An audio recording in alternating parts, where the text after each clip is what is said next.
Hello viewers, welcome to Suman TV. నేను జ్యోతి. చాలా మంది మలద్వార సమస్యలైనటువంటి పైల్స్, ఫీచర్స్, ఫిస్టులా వీటి గురించి మాట్లాడడానికి చాలా ఇబ్బంది పడుతూ ఉంటారు. సో అసలు ఈ ప్రాబ్లమ్స్ అనేవి ఎందుకు వస్తాయి, వీటికి ఆయుర్వేదంలో మనకి చికిత్సా విధానం ఎలా ఉంది, ఇలాంటి వాటి గురించి ఈరోజు నేను మీకు చాలా క్లారిటీగా చెప్పబోతున్నాను. సో మరి వాటి గురించి ఎక్స్ప్లెయిన్ చేయడానికి మనతో పాటు ప్రముఖ ఆయుర్వేదిక్ సర్జన్ డాక్టర్ వెంకటేశ్వర్లు గారు మనతో పాటు ఉన్నారు. నమస్తే డాక్టర్ గారు. నమస్తే అమ్మా. సో డాక్టర్ గారు, ఇప్పుడు చాలామంది ఫిషర్స్ అని చెప్తూ ఉంటారు. సో ఆ ప్రాబ్లం వచ్చేది మనకి మలమూత్ర ద్వారం దగ్గర కాబట్టి చాలామంది నెగ్లెక్ట్ చేసి బాధపడుతూ ఉంటారు. సో అసలు ఫిషర్స్ అంటే ఏంటి, ఎందుకు వస్తుంది, దాని గురించి ఎక్స్ప్లెయిన్ చేస్తారు. సో జనరల్గా మలద్వారంలో మనకు చాలా రకాల సమస్యలు ఉంటాయి, పైల్స్, ఫిషర్, ఫిస్టులా అని. బట్ చాలా కామన్గా కనిపించేది, ఫర్ ఎగ్జాంపుల్ మనకు ఒక 100 మంది పేషెంట్లు మనం ఒకసారి చూపించుకున్నట్టయితే దాంట్లో 90 మంది దాకా మనకు ఫిషర్సే ఉంటాయి. బట్ చాలామంది ఏమనుకుంటారంటే నాకు పైల్స్ ఉన్నాయని చెప్తా ఉంటారు. బట్ జనరల్గా మనకు పేషెంట్స్లో కనిపించేది ఫిషర్స్ అనమాట. అసలు ఫిషర్ అంటే ఏంటి? మనకి కాళ్ళ మీద ఎలా అయితే పగులు ఏర్పడతాయో అదేవిధంగా మలద్వారం లోపల గోడల మీద కూడా ఒత్తిడి ఏర్పడినప్పుడు అక్కడ కూడా చిన్న చిన్న చీలికలు ఏర్పడతాయి. వాటినే ఫిషర్స్ అంటారు.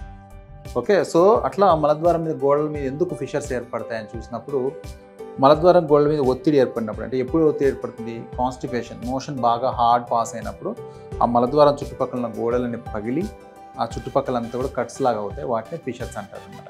సో ఎందుకు ఏర్పడుతుంది అని చూసినప్పుడు ముఖ్యంగా మోషన్ ఫ్రీగా లేకపోవడం గల కారణాలు వచ్చేసేసి వాటర్ సరిగా తీసుకోకపోవడం ఒకటి, తీసుకునే ఆహారంలో కూడా వాటర్ కంటెంట్ తక్కువ ఉండడం, ఎక్కువగా ఫ్రై ఐటమ్స్ ఎక్కువ తినడం, పులుసు కూరలు చాలా తక్కువ తింటూ ఉండడం.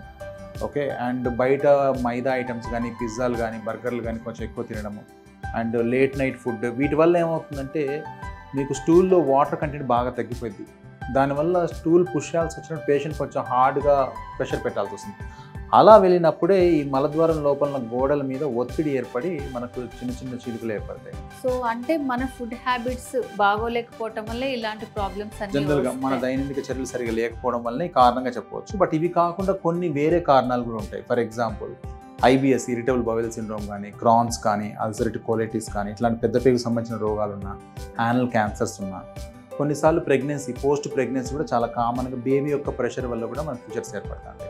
అదేవిధంగా చిన్న పిల్లల్లో కూడా ఫిషర్స్ చాలా కామన్ ఇష్యూ. ఎందుకంటే వాళ్ళు ఒక్కోసారి ఏంటంటే లాక్టోజ్ ఇంటాలరెన్స్ ఉంటుంది, కొన్ని పాలు తాగడం వల్ల కూడా వాళ్ళు ఏమవుతుందంటే కాన్స్టిపేషన్ ప్రాబ్లం ఉంటుంది. సో దానికోసం ఎక్కువగా పుష్ చేస్తారు వాళ్ళు కూడా. సో మోషన్కి వెళ్ళాలంటే భయం అనిపిస్తూ ఉంటుంది ఆ పిల్లలకు కూడా. సో దాన్ని మనము ఫిషర్స్ అని చెప్తా ఉంటాం. మోషన్కి వెళ్ళకుండా అట్లాగే కంట్రోల్ చేసేసుకుంటారు కొంతమంది.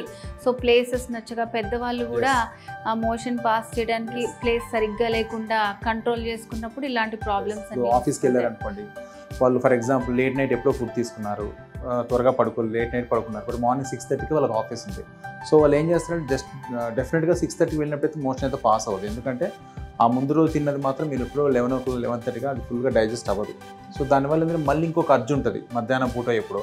బట్ అప్పుడు ఏమంటే వాళ్ళు ఆఫీస్లో ఉంటారు, ఆఫీస్లో టాయిలెట్ సరిగా లేవని దానివల్ల ఏమవుతుందంటే ఆపేసుకుంటారు. బట్ డెఫినెట్గా స్టూల్ కానీ మనం ఆపేసినట్లయితే నెక్స్ట్ టైం వచ్చినప్పుడు చాలా హార్డ్గా వస్తుంది. అట్లా హార్డ్ వచ్చినప్పుడే 1-2 సార్లు ఓకే, ఎప్పుడన్నా ఒకసారి ఇలా వచ్చి ఏమవుతుందంటే మనకి కట్ అనేది ఏర్పడుతుంది అన్నమాట. సో ఆ విధంగా మనకు ఫిషర్స్ జరుగుతూ ఉంటాయి. సార్ ఇప్పుడు మరి ఇలాంటివి నెగ్లెక్ట్ చేస్తే ఎలాంటి ప్రాబ్లమ్స్ అవుతాయి అంటారు? జనరల్గా ఏంటంటే పేషెంట్కి ముందు అసలు ఫిషర్ వచ్చినప్పుడు ఎలాంటి ప్రాబ్లం ఉంటుందంటే, పేషెంట్కి మోషన్ వెళ్ళినప్పుడు కట్ అవుతుంది ఓకే, బట్ కట్టే కాదు, మోషన్ వెళ్ళినప్పుడు సివియర్ పెయిన్ ఉంటుంది. అండ్ తర్వాత బర్నింగ్ ఉంటుంది, 1 hour 2 hours దాకా బర్నింగ్ ఉంటుంది అనమాట. అండ్ ఒక్కొక్కసారి అక్కడ చిన్న పిలకలా కూడా పెరుగుతుంది అనమాట. సో దాన్నే వాళ్ళందరూ ఏమనుకుంటారంటే నాకు పైల్స్ వచ్చినాయి అని చెప్తా ఉంటారు. But it's a fissure. కామన్గా కట్ ఉంటుంది యానస్లో. మోషన్ వెళ్ళినప్పుడు ఏంటంటే ఫస్ట్ సిమ్టమ్ అదే, మోషన్ వెళ్ళినప్పుడు కట్ రావడము, కొంతమందికి బ్లీడింగ్ కూడా అంటుంటారు, మోషన్ మీద గీతలాగా బ్లడ్ రావడం, తర్వాత చుక్కలు పడడం అనేది ఫిషర్ యొక్క లక్షణం. బట్ పైల్స్ వేరేలాగా ఉంటాయి. పైల్స్లో పెయిన్ చాలా తక్కువ ఉంటుంది, బట్ బ్లడ్ ఎక్కువ పోతుంది. మోషన్లో బాగా దారలాగా అంటే సిరంజితో కొట్టినట్టు బ్లడ్ పడుతుంటుంది అనమాట. దాన్ని మనం పైల్స్ అంటాం. సో కాబట్టి ఫిషర్కి పైల్స్కి ఇది మెయిన్ డిఫరెన్స్. అయితే దీంతో పాటు ఏమవుతుందంటే మనం నెగ్లెక్ట్ చేసినప్పుడు ఏమవుతుందంటే ఈ ఫిషర్ కానీ 6 వారాల్లో హీల్ అవ్వకపోతే అది ఇన్ఫెక్ట్ అయిపోయి మనకి ఏదైనా యాప్సెస్ అవ్వడము, ఫిస్టులా అవ్వడము, లేకపోతే పెరియానల్ యాప్సెస్ రావడము అట్లాంటివి వచ్చే అవకాశాలు ఉంటాయి అన్నమాట. అదేవిధంగా ఒకవేళ ఫిషర్ కానీ ఎక్కువ రోజులు ఉన్నట్లయితే మలద్వారం దగ్గర ఉన్న కండరాలు కూడా బాగా బిగుసుకోపోతాయి.